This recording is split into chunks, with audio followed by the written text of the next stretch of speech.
कक्षा में प्रारंभ करते हैं, मंगलाचरण करेंगे। नमो अरिहंताणं नमो सिद्धाणं नमो आयर्याणं नमो वज्रायाणं नमो लोये सर्वसाहुणं। मंगलम भगवान वीरो मंगलम गौतमो गणी मंगलम कुंद कुंदार्यो जैन धर्मोस्तु मंगलम। सर्वमंगल मांगल्यम सर्वकल्याणकारकम प्रधानम सर्वधर्माणां जैनम जयतु शासनम जैनम जयतु शासनम जैनम जयतु शासनम। यह क्रमबद्ध पर्याय विषय की चर्चा है। यहाँ जगत के जो वस्तु का परिणमन है और जगत का परिणमन है उसकी व्यवस्था किस प्रकार की है, इस संबंध में चर्चा की जा रही है। पर्यायों में होने वाला परिणमन वो किस प्रकार से होता है उसकी चर्चा है और उसे क्रमबद्ध से संबोधित किया गया है कि वो सारा परिणमन कैसा है, क्रमबद्ध है। और क्रमबद्ध पर्याय हमें स्वीकार करनी ही चाहिए यदि हम सर्वज्ञता को स्वीकार करते हैं। यदि हम सर्वज्ञता को स्वीकार नहीं करते तो फिर अपन आहत दर्शन से बाहर हैं, जैन दर्शन से ही बाहर है ना। अगर वीतरागता और सर्वज्ञता हमको स्वीकार नहीं है, केवल सर्वज्ञता की बात नहीं है क्योंकि सर्वज्ञ तो सब अपने अपने इष्ट को कहते ही हैं, लेकिन अगर हम उस वीतराग और सर्वज्ञ की बात कर रहे हैं, अगर हम वो वीतराग सर्वज्ञ इष्ट नहीं है, अगर अपने भगवान को हम वीतरागी और सर्वज्ञ मानते ही नहीं है तो फिर हम जैन दर्शन की श्रेणी से ही बाहर, क्योंकि जैन दर्शन तो उसे ही भगवान कहता है ना, उसे ही आप तो कहता है जो वीतरागी और सर्वज्ञ। तो सर्वज्ञ को यदि हम मानते हैं, भगवान महावीर को अगर हम मानते हैं, आदिनाथ भगवान को मानते हैं, है ना, अनंत नमो अरिहंताणं नमो सिद्धाणं, ऐसे वचन अगर हम कहते हैं, ऐसा मंत्र अगर हम बोलते हैं, नमोकार मंत्र अगर हम बोलते हैं तो उसके अंदर वीतरागता और सर्वज्ञता की श्रद्धा आ गई, वीतरागता और सर्वज्ञता को मानना आ गया। और सर्वज्ञता को मानना मतलब क्रमबद्ध पर्याय को स्वीकार करना, और क्रमबद्ध पर्याय को स्वीकार नहीं करना इसका मतलब हम सर्वज्ञता को नहीं मानते, नहीं समझते सही रूप में। अगर श्रद्धा भी करते हैं तो हृदय के आधार पर ऊपर से करते हैं, हाँ वीतराग सर्वज्ञ, लेकिन उसका स्वरूप क्या है वो नहीं। स्वरूप जानेंगे तो क्रमबद्ध पर्याय आएगी जरूर आएगी। तो क्रमबद्ध पर्याय का आधार जो है वो सर्वत्र ही सर्वज्ञता को और सर्वज्ञ भगवान के ज्ञान को कहा गया है ना। तो जब इस प्रकार से सर्वज्ञ भगवान के ज्ञान और सर्वज्ञ के आधार पर क्रमबद्ध पर्याय की बात की जाती है तो जो व्यक्ति अभी तक पर्याय के परिणमन में, है ना, पर पदार्थ में कुछ हेर फेर करने को ही पुरुषार्थ मान रहा था, उसको घबराहट होती, उसको लगता है कि मैं तो कुछ कर ही नहीं सकता, भगवान ने तो सब देख लिया, वो तो भूतकाल भी जानते हैं, वर्तमान भी जानते हैं और भविष्य भी जानते हैं, सब जानते हैं, तो मैं तो कुछ कर ही नहीं सकता। उसे ये बात स्वीकार नहीं है कि मैं कुछ कर नहीं सकता, मैं कुछ जोड़ नहीं सकता और मैं कुछ छोड़ नहीं सकता, उसे ये बात स्वीकार नहीं होती।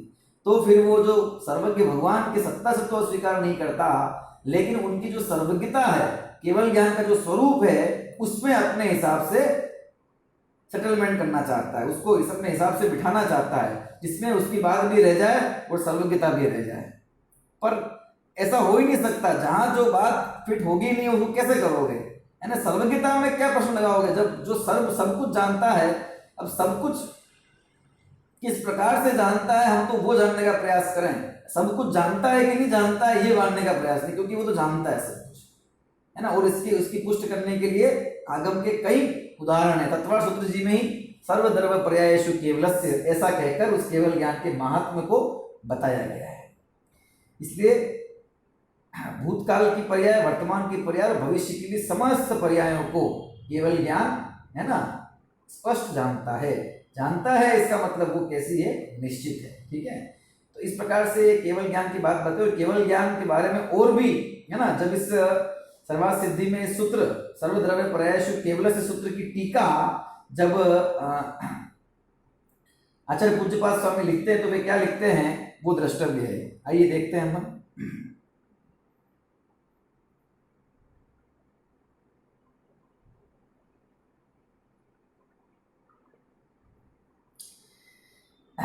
देखिए यहाँ पर सर्वद्रव्य पर्यायेषु केवलस्य, केवल ज्ञान सशर्त नहीं जानता है वस्तु को, ऐसा होगा तो ऐसा होगा, पढ़ेगा तो पास होगा, पाप करेगा तो नरक में जाएगा।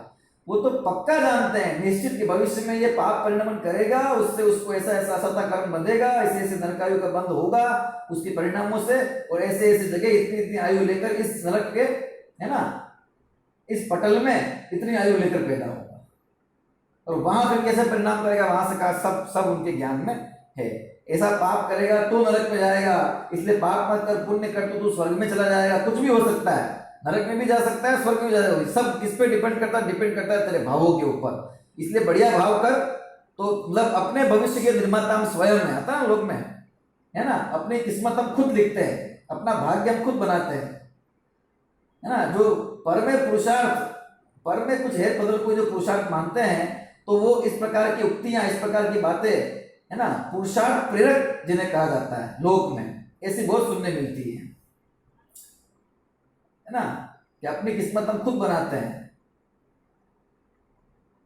बात तो सही है ना, अपने भाग्य का निर्माण हम स्वयं ही करते हैं, लेकिन वो जिस प्रकार से होता है वो सब क्रम नियमित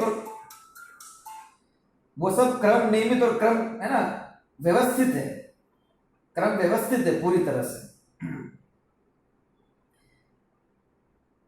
उसको कोई फेरबदल नहीं कर सकता, है ना। तो वो जो अपने भाग्य का निर्माण करते हैं, जो इस प्रकार का कथन है ना, तो वास्तव में जैसे हमने कर्म किए हैं हमको उसी के अनुसार जो है फल प्राप्त होता है। इसलिए ये कह देते हैं कि अपने भाग्य के निर्माता स्वयं है, ठीक है। बाकी बाहर फेरबदल वाली करने की बात नहीं है, और जिस प्रकार का कर्म बंधना है उस प्रकार का उस निमित्त तक भाव हमको हो जाता है और वो सारा कार्य हो जाता है, ठीक है ना। तो इस प्रकार का कथन मिलते हैं। तो वहां पर कहते हैं कि केवल ज्ञान का विषय तो सब कुछ बन गया, तो अब क्या शेष रहा। तो केवल ज्ञान का विषय तो समस्त द्रव्य और उनकी तीन काल संबंधी समस्त पर्याय हैं। जो कुछ हो चुका है, हो रहा है और भविष्य में होने वाला है, सर्वज्ञ भगवान के ज्ञान में तो वह सब वर्तमानवत स्पष्ट झलकता है। अब देखिए आचार्य पूज्यपाद स्वामी जो इसकी व्याख्या करते हैं उसको देखना आप। उक्त सूत्र की व्याख्या करते हुए आचार्य पूज्यपाद लिखते हैं, क्या लिखते हैं देखिए, तेषां पर्यायांश्च त्रिकाल भुवः प्रत्येकमनन्तानन्तास्तेषु द्रव्यं पर्याय जातं वा न किंचित केवल ज्ञानस्य विषय भावम् अतिक्रान्तमस्ति। अपरिमित माहात्म्यं हि तदिति ज्ञापनार्थं सर्वद्रव्य पर्यायेषु इत्युच्यते। सर्वद्रव्य पर्यायेषु लिखा ना, केवलस्य, केवल ज्ञान का जो विषय है वो सर्वद्रव्य और उनकी सारी पर्याय। तो ये सर्वद्रव्य पर्यायेषु पद लिखा है, इसका क्या महत्व है इसका वो बताया यहाँ पर। तेषां पर्यायांश त्रिकाल भुवः, तेषां मतलब उन सब द्रव्यों की, त्रिकाल भुवः, देखो शब्द क्या दिया, त्रिकाल भुवः, तीनों ही कालों में होने वाली, तीनों ही कालों में होने वाली पर्यायों को, जो कितनी है, प्रत्येकम अनंतानंता तेषु, है ना, अनंतानंत पर्याय, प्रत्येक द्रव्य की अनंतानंत पर्याय, और पर्याय एक तो अनंत संख्या की बात हो गई, और कब की, कि तीनों ही काल के अनंतानंत पर्याय, तेषु उनमें केवल ज्ञान की प्रवृत्ति होती है सर्वत्र। द्रव्यम पर्याय जातम व न किंचित केवल ज्ञानस्य विषय भावम अतिक्रांतम अस्ति। क्या कहते हैं, कोई द्रव्य और कोई पर्याय जात, पर्याय मतलब पर्यायों का समूह ऐसा नहीं है, कुछ भी ऐसा नहीं है कि जो केवल ज्ञान के विषय से अतिक्रांत हो, मतलब केवल ज्ञान से बाहर हो, केवल ज्ञान की सीमा को लांघ जाता हो, यानी केवल ज्ञान के विषय में आता नहीं हो, ऐसा कोई द्रव्य और ऐसा कोई पर्यायों का समूह नहीं है। और त्रिकाल भुव शब्द स्पष्ट दे दिया, मतलब भविष्य की पर्याय आनी सारी इसके अंदर। अपरिमित महात्म्यम ही तद, है ना, तद इति ज्ञापनार्थम, है ना, अपरिमित महात्म्यम ही तद, उसका जो महात्म्य है, उसकी जो महिमा है, किसकी, केवल ज्ञान की, वो अपरिमित है ना, कोई सीमा नहीं है उसकी, असीम, अपरिमित, अनंत, असीम है उसकी सीमा। उसका जो महात्म्य है, उसकी जो महिमा है उस दिव्य ज्ञान की, वो अपरिमित है। ये ज्ञापनार्थम, ये बताने के लिए सर्वद्रव्य पर्यायेषु इति उच्यते, ये पद कहा है, ये पद कहा गया है।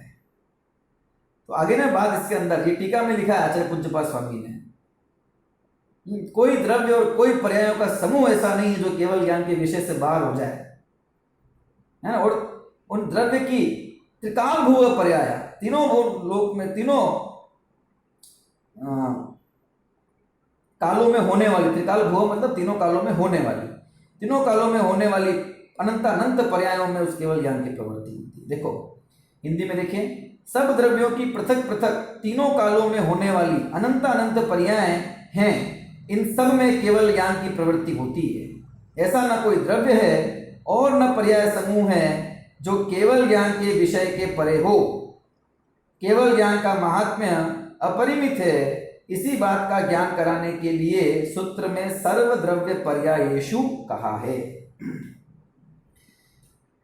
तो आगे बात पृथक, प्रत्येक द्रव्य की पृथक पृथक तीनों कालों के अनंत अनंत पर्यायों को जानता है, तो ये केवल ज्ञान की बात है। इसी प्रकार भविष्य का ज्ञान होना तो माने, पर भविष्य का निश्चित होना नहीं माने। देखो भविष्य का ज्ञान होना तो माने, क्योंकि यह सब आचार्यों ने कहा है, लेकिन ये माने कि भविष्य का ज्ञान तो कर सकते हैं, लेकिन फिर भी भविष्य निश्चित नहीं है, ये कैसे संभव है। ये तो आगे की बात कि निश्चित नहीं, उसे ज्ञान कैसे हो सकता है। ऐसा तो सर्वसाधारण भी कह सकते हैं कि जो पढ़ेगा वो पास होगा, इसमें सर्वज्ञ के ज्ञान की क्या दिव्यता है फिर, है ना। अगर सर्वज्ञ भगवान के ज्ञान में भी ऐसा है, ये अगर मेहनत करेगा तो पास हो जाएगा, नहीं करेगा तो फिर इसमें कौन सी बड़ी बात। इसमें तो कोई भी बुद्धिमान पुरुष, सामान्य पुरुष ये कह सकता है कि ये ऐसा करेगा तो हो जाएगा। लेकिन ये सारी बातें, है ना, लोक प्रवृत्ति जो हो रही है उसमें जो बहुतायत जिस कारण से जो कार्य होते देखे जाते हैं निमित्तापेक्षा, उस अपेक्षा कथन किया जाना कथन है। इसमें कोई निश्चितता नहीं है, कोई गारंटी नहीं है। बोलो इस बात की गारंटी है कि पढ़ेगा तो पास हो ही जाएगा, ये कथन कहने के लिए तो ठीक है, लेकिन क्या ये कथन निश्चयात्मक है क्या? जो पढ़ेगा वो पास हो जाएगा, इस बात की कोई गारंटी है? कोई गारंटी नहीं है। और जो पढ़ेगा और जो नहीं पढ़ेगा वो फेल हो जाएगा, इस बात की भी कोई गारंटी है क्या? जो पढ़ेगा वो पास होगा, जो नहीं पढ़ेगा वो फेल होगा। ये कथन केवल लौकिक व्यवहार देख के किए जाते हैं ना, क्योंकि नहीं पढ़ने वाले भी पास हो गए। अभी हो गए कि नहीं हो गए? सारे पास। 10th में 12th में सबको बोर्ड ने पास कर दिया कि नहीं कर दिया? अब उसमें सब विद्यार्थी एक जैसे, बहुत होशियार भी हो और, है ना, और मतलब कम स्वयं के उदय वाला भी ऐसा कोई विद्यार्थी हो, सब जिसने साल भर कुछ पढ़ाई नहीं की, कुछ मेहनत नहीं की, घर पे आराम से बैठा रहा, वो भी पास हो गया। 10वीं भी पास हो गया, 12वीं जो था वो 12वीं भी पास हो गया है, बिना कुछ नहीं पढ़ाई की और पास हो गया। तो सर्वज्ञ ने अपने ज्ञान में कैसा देखकर कैसा जाना होगा? जाना होगा ना ऐसा अपने सतही के इसमें ये महामारी आएगी और इसी स्थिति में परीक्षाएं संपन्न नहीं हो सकेगी और बोर्ड एक डिसीजन लेगी और सबको पास कर देगी।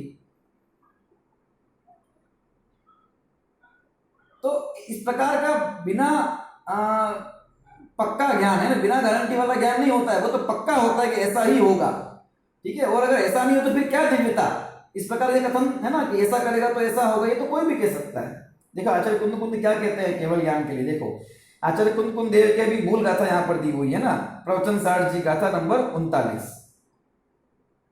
जदिपच्चखमजादम पज्जायम पलहिदम वणाणस्स णहवदिवातमणाणं दिव्वद्दि दिव्वंती ही के परुवेंती। क्या कहते हैं? जदि पच्चखम अजादम, जदि मतलब यदि, पच्चखम, पच्चखम मतलब प्रत्यक्ष, पच्चखम मतलब क्या है? प्रत्यक्ष। अजादम, अजादम मतलब अजातम, अजात मतलब जो नहीं हुई है,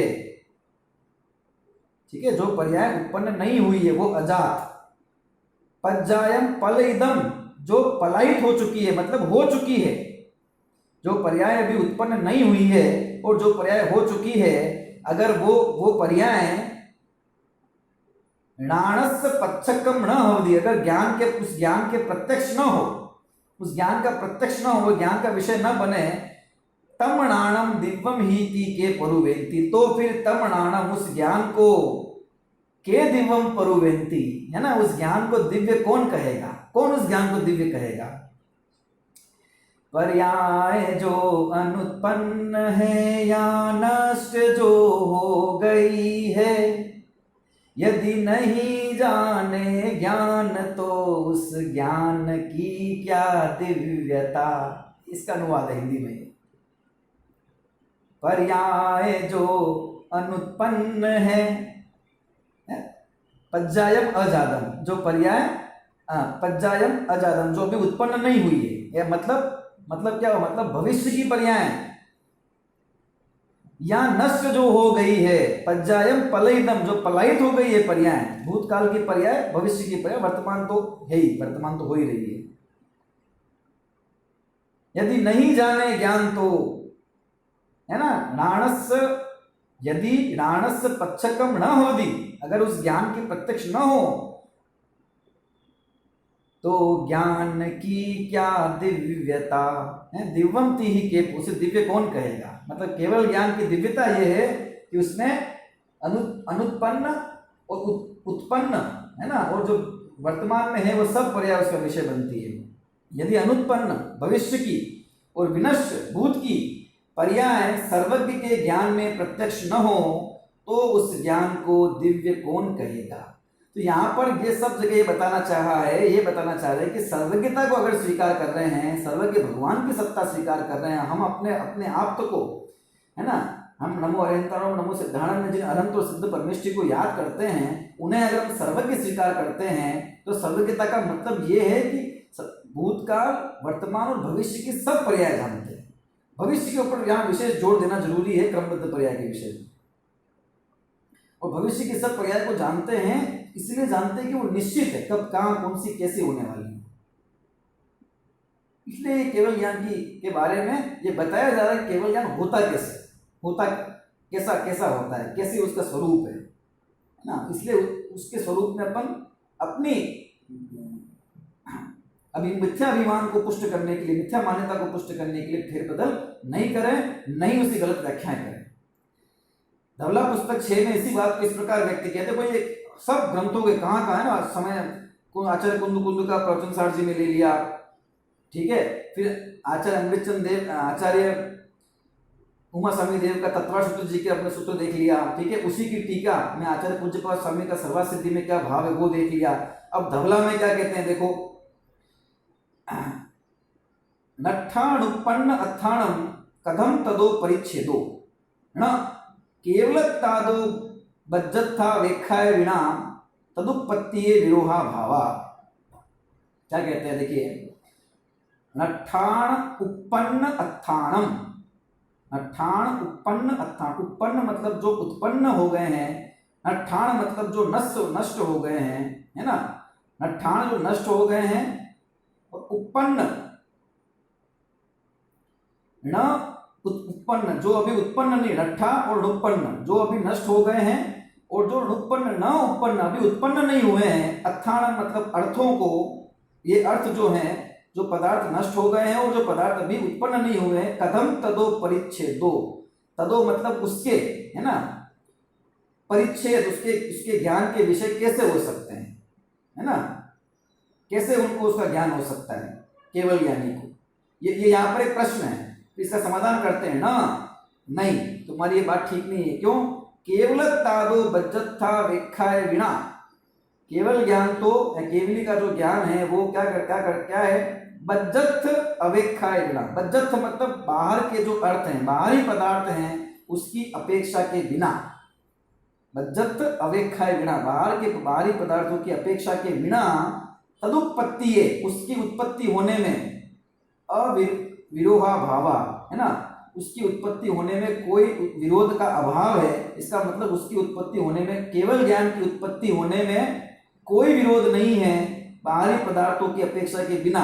मतलब ये कहना चाहते हैं कि बाहरी पदार्थों की अपेक्षा करके केवल ज्ञान उत्पन्न नहीं होता है। ये जो प्रश्न तुम पूछते हो ना कि जो पदार्थ नष्ट हो चुके हैं और जो पदार्थ वर्तमान में उत्पन्न ही नहीं हुए हैं, है ना, पदार्थ उत्पन्न नहीं हुए, इसका मतलब उन पदार्थों की पर्याय की बात समझने बात छोड़िए, है ना, वो उस केवल ज्ञान के विषय कैसे हो सकते हैं, ये बात बताइए। जो खत्म हो गया वो खत्म हो गया, अब वो उसको कैसे जानेंगे, और जो हुआ ही नहीं, अभी है ही नहीं, उसको कैसे जानेंगे। तो उत्तर क्या दिया कि नहीं, ऐसी शंका करना ठीक नहीं है, क्योंकि केवल ज्ञान बाहरी पदार्थ की अपेक्षा करके ज्ञान नहीं करता है। उसको जानने के लिए बाह्य पदार्थ की अपेक्षा नहीं है।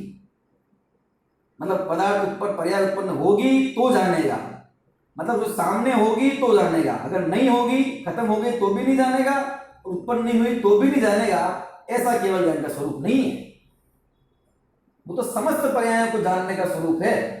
जो पर्याय नष्ट हो गए जो आगे उत्पन्न होने वाली है सब, ये कहते हैं। देखो उत्तर देखिए क्या है, यहाँ पे देखिए हिंदी में देखिए प्रश्न, जो पदार्थ नष्ट हो चुके हैं और जो पदार्थ अभी उत्पन्न नहीं हुए हैं उनका केवल ज्ञान से ज्ञान कैसे हो सकता है ना, उनका कैसे हो सकता है? नहीं, क्योंकि केवल ज्ञान के सहाय निरपेक्ष होने से बाह्य पदार्थों की अपेक्षा के बिना, केवल ज्ञान कैसा है? सहाय निरपेक्ष, सहायता की जिसको अपेक्षा नहीं है उसे बोलते हैं सहाय निरपेक्ष। जिसे किसी के बाह्य पदार्थ की सहायता की जरूरत नहीं है जानने के लिए, जैसे तो किसी ज्ञान को नहीं होती, तथापि है ना सदमस्त अवस्था में होने वाले ज्ञान का इस प्रकार का निमित्त होने का आरोप बनता है बाह्य पदार्थों का, केवल ज्ञान में तो वो भी नहीं है। सहाय निरपेक्ष होने से बाह्य पदार्थों की अपेक्षा के बिना उनके विनष्ट और उत्पन्न के ज्ञान की उत्पत्ति में कोई विरोध नहीं है।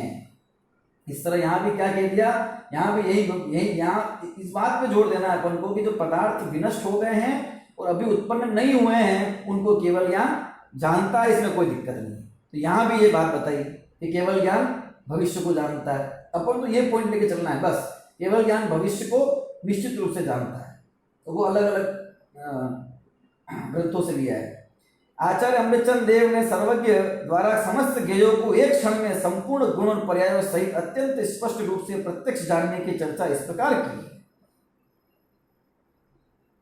देखिए क्या कहा है यहाँ पर, मूल आचार्यों का है ना, जो मूल आचार्य की जो बात है जिस भाषा में वो उसमें अपन पढ़े, थोड़ा सा कठिनाई हो सकती है, संस्कृत है प्राकृत है, लेकिन पढ़ने का प्रयास करें। और हिंदी दी हुई है नीचे, उस हिंदी के साथ उसको पढ़ने का प्रयास करें, बारंबार पढ़ें, तो वो जो मूल आचार्य की बात है ना, वो स्पष्ट ख्याल में आएगी तो बहुत इसका आनंद आता है। देखिए अथ एकस्य ज्ञायक भावस्य समस्त ज्ञेय भाव स्वभावत्वात् प्रोत्कीर्ण लिखत निखात कीलित मज्जित समावर्तित प्रतिबिंबित तत्र क्रम प्रवृत्तानंत भूत भवत भावी विचित्र पर्याय प्राग भार मगाध स्वभावम गंभीरम समस्तमपि द्रव्य जातम एक क्षण एव प्रत्यक्षन्तम।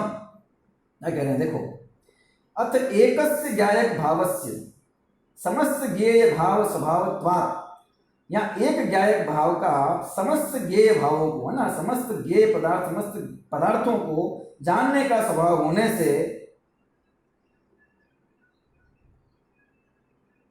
क्या कहते हैं, तत्र क्रम प्रवृत्त अनंत भूत भवत भावी,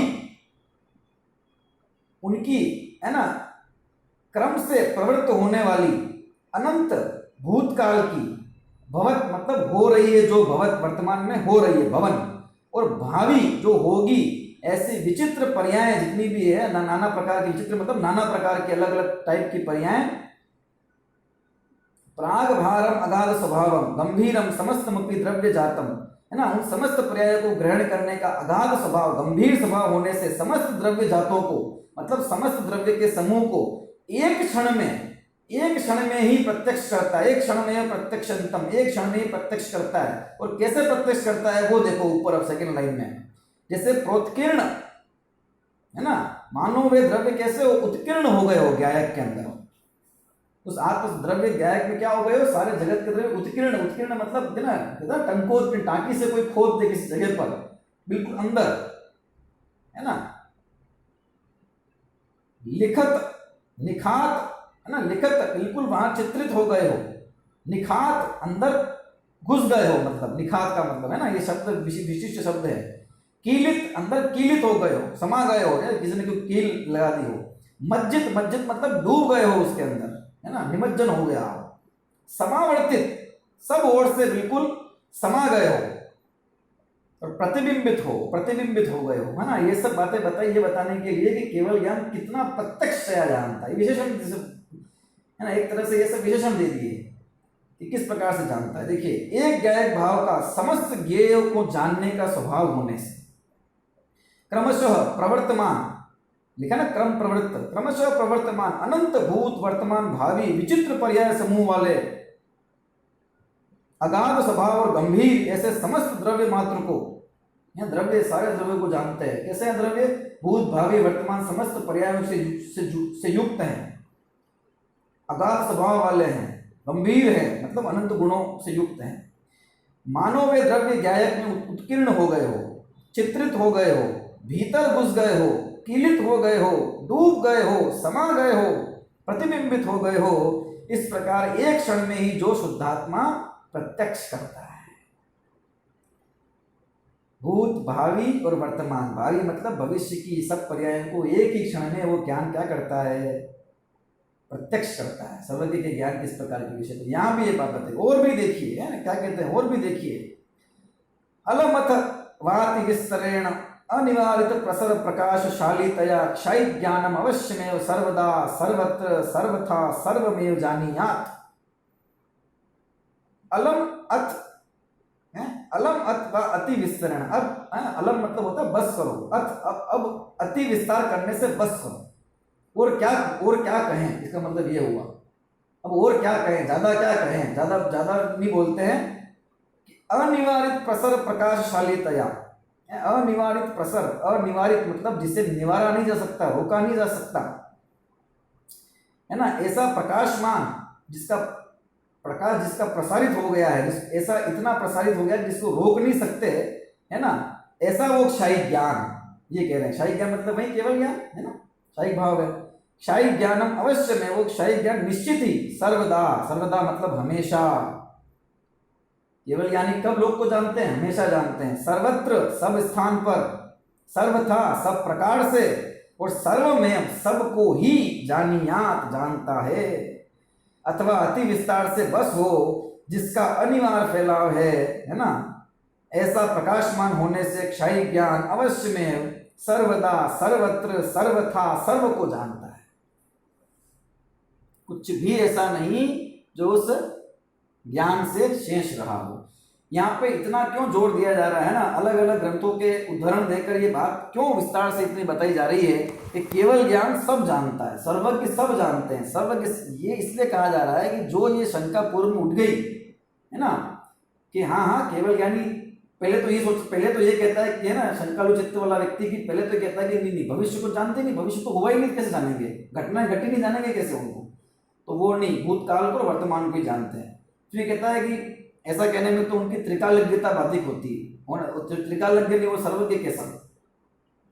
तो ठीक है जानते हैं भविष्य को भी, लेकिन ऐसा ही होगा ऐसा नहीं जानते, ऐसा होगा तो ऐसा सशर्त जानते। मतलब वो कुल मिला के सर्वज्ञता के अंदर केवल ज्ञान के भविष्य को जानने संबंधी जो वो विषय है कि केवल ज्ञान भविष्य को भी जानता है, इसके ऊपर शंकाएं खड़ी करता है।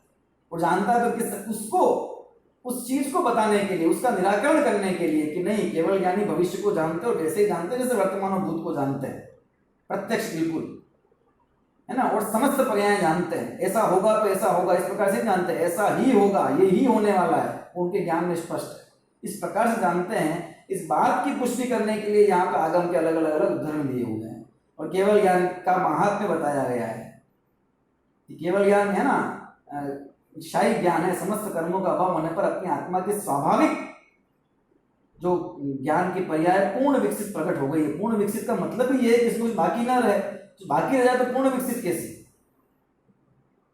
है ना। इसलिए भविष्य जो है वो ज्ञान का विषय है। अरे लोक में भी हम देखते हैं ना, साधारण व्यक्ति भी कभी कभी कुछ अगले भव या कुछ आगे का बता देता है। कई व्यक्ति ये घोषणा कर देते हैं कि मेरी मृत्यु इस समय इस तारीख को, है ना, इतने बजे होगी। नहीं कर देते घोषणा बहुत लोग, हम प्रत्यक्ष हमें सुनने में आते ना, तो ऐसी घटना है। सामान्य व्यक्ति तो बता देता है और फिर निश्चित समय पर वही होता है। कैसे जान लिया? वो निश्चित था, वो घटनाक्रम निश्चित था, और कथम अपनी किसी प्रकार से उसके ज्ञान में इस प्रकार का विषय बन गया शुद्ध ज्ञान में, है ना। अगले भव जान लेते हैं, एकाध भव का ज्ञान हो जाता है। कैसे हो जाता है? जब निश्चित नहीं तो कैसे हो जाएगा? अगले भाव में ये होगा, कैसे हो जाता है? फिर ये जो सामान्य इस क्षण ज्ञान में से ताकत अवधि मन पड़ेगी भी बात नहीं कर रहा, इसमें केवल शुद्ध ज्ञान में इस प्रकार का काम हो जाता है, मतलब शुद्ध ज्ञान में। तो फिर केवल ज्ञान क्या चीज है? उसकी दिव्यता कैसी होगी? भगवती आराधना में सर्वज्ञ की त्रिकालज्ञता का स्पष्ट, देखो कितने ग्रंथ हो गए, वापिस देखो कितने ग्रंथों का उदाहरण देके ये बात बताई। तत्वार्थ सूत्र है, उसके बाद सर्वार्थ सिद्धि, उसके बाद प्रवचन सारजी, उसके बाद धवला, उसके बाद ये आचार्य अमृतचंद देव की टीका इस पे प्रवचन सार तत्व प्रदीप का टीका, उसके बाद देखिए ये तत्व प्रदीपिका में से ही। फिर अब देखिए, अब कहते हैं कि भगवती आराधना में भी सर्वज्ञ की त्रिकालज्ञता का स्पष्ट उल्लेख इस प्रकार है। पश्यति जान यतः तिन्नीवी काल सपजय सव्वे तह तह तहवा लोगम शेषम पश्यति भयवम विगत मोह। क्या कह रहे हैं देखो, पश्यति जान यतः तिन्नीवी काले सपजय सव्वे। जो सिद्ध परमेष्ठी क्या करते हैं, पश्यति जानती देखते हैं और जानते हैं, तिन्नीवी काले तीनों ही कालों में सपज्जय सव्वे है ना, सारे पदार्थों को अपने तीनों कालों की पर्यायों के साथ जो जानते हैं। तह लोकम अशेषम पश्यति, अशेष लोक को, अशेष मतलब पूरे पूरे लोक को है ना, उनमें रहने वाले समस्त द्रव्यों को अपने तीनों कालवर्ती पर्यायों के साथ जानते हैं, वे सर्वज्ञ हैं। और तो भी क्या होता है, जानते हैं तो भी क्या होता है, विगत मोहो भयवम, तो भी वे विगत मोह रहते हैं, मोह रहित ही रहते हैं। देखिए क्या है इसकी हिंदी, देखिए वे सिद्ध परमेष्ठी संपूर्ण द्रव्यों में उनकी पर्यायों से भरे हुए, देखो तिन्नी भी काले लिखा है ना, ये इसको भी जाना, वे संपूर्ण सिद्ध परमेष्ठी संपूर्ण द्रव्यों में उनकी पर्यायों से भरे हुए संपूर्ण जगत को तीनों कालों में जानते हैं, तो भी वे मोह रहित ही रहते हैं, तीनों कालों के पर्यायों को जानते हैं प्रति समय, और वे तो भी क्या कहते हैं, मोह रहित ही रहते हैं। ये बात बताइए, ऐसा भाव, इस प्रकार का भाव एक पूजन की पंक्ति में आता है ना, स्मरण करेंगे याद आ जाएगी आपको।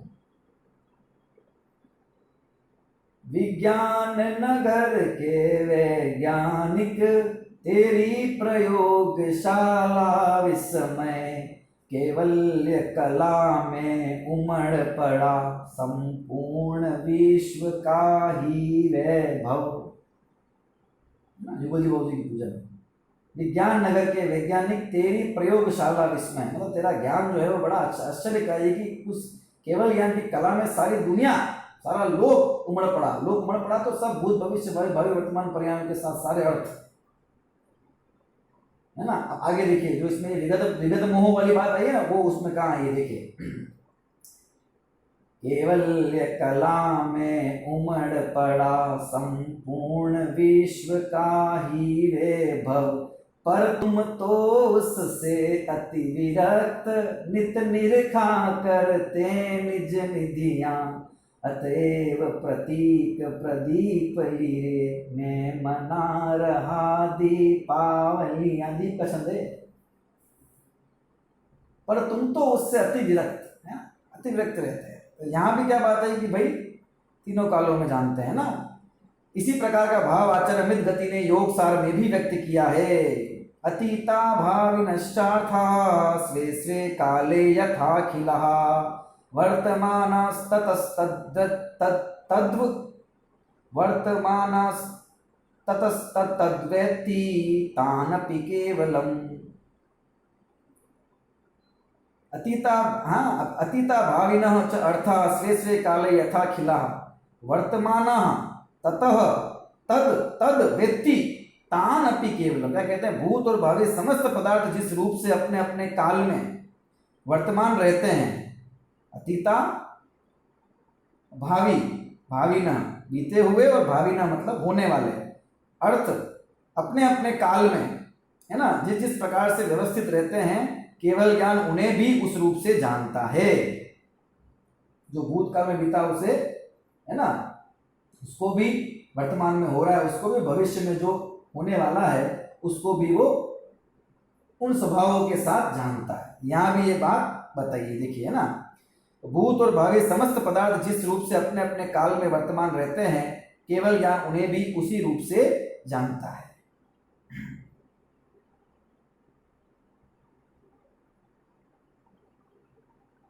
सर्वज्ञता की सिद्धि आचार्य समंत भद्र ने आप्त मीमांसा में, आचार्य अकलंक देव ने उसकी टीका अष्टशती, ठीक है, ये आत्ममीमांसा, अष्टशती है ना, इस सब का संबंध किस ग्रंथ से है ना, मूल जो ग्रंथ है किसके संबंध है, सबका संबंध तत्वार शत्रु जी के साथ। हमने देखा था ना जब तत्वार शत्रु जी का हमने परिचय पढ़ा था, तो सर्वत्र सब जगह सर्वज्ञता की सिद्धि आचार्य समंत भद्र ने आत्ममीमांसा में की, आचार्य अकलंक देव ने उसकी टीका अष्टशती और आचार्य विद्यानंदी ने उसकी टीका अष्टसहस्री में विस्तार से की है ना। सर्वज्ञता की सिद्धि हमारे यहाँ का बहुत प्रमुख विषय है, क्योंकि सर्वज्ञ को सिद्ध करना बहुत जरूरी है। अगर हम ये सिद्ध नहीं कर पाए कोई व्यक्ति सर्वज्ञ है और मेरा आप तो हमारा हम जिनकी बात मानते हैं वो सर्वज्ञ है, तो फिर तो सब बातें अपनी पूरी जिनवाणी क्या हो जाएगी, निराधार हो जाएगी फिर तो, है ना।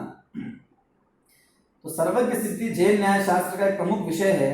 एक प्रकार से संपूर्ण न्याय शास्त्र ही सर्वज्ञता की सिद्धि में समर्पित है।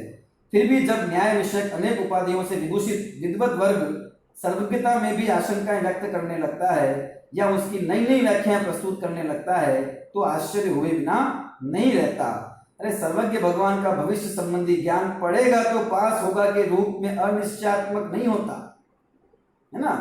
सर्वज्ञ भगवान का भविष्य संबंधी ज्ञान ऐसा नहीं है कि ये पढ़ेगा तो पास होगा, ऐसा अनिश्चयात्मक न होकर यह पढ़ेगा और अवश्य पास होगा अथवा नहीं पढ़ेगा और पास भी नहीं होगा के रूप में निश्चयात्मक होता है।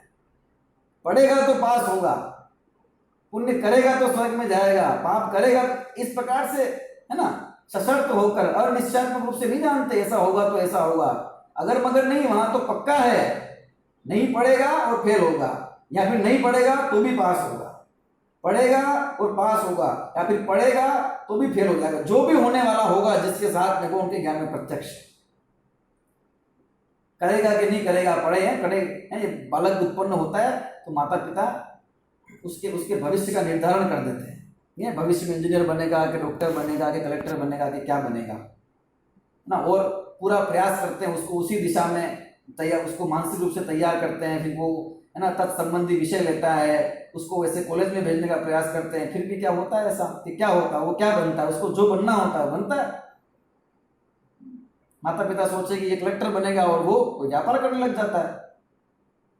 अरे दूसरों को छोड़े, हम अपने अपने अपने स्वयं का सोच लें कि हम क्या विचार करते हैं हमारे भविष्य के बारे में और क्या होता है।